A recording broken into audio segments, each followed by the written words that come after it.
เก็บผักสิลวกสิมาเก็บผักโหมเป็นลวกเด้อจ้าเด้อมื้อแรงสิลวกผักกินกับแก้ว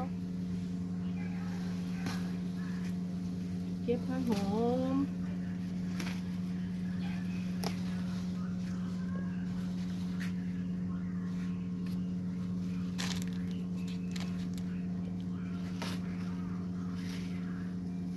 เก็บผักโหมไปลวกกินกับปนกับแก้วไปผัดก็ได้เด้อจ้านี่ผักโหมนี่เอาไปผัดก็ได้ผัดขมเอาไปผัดก็ได้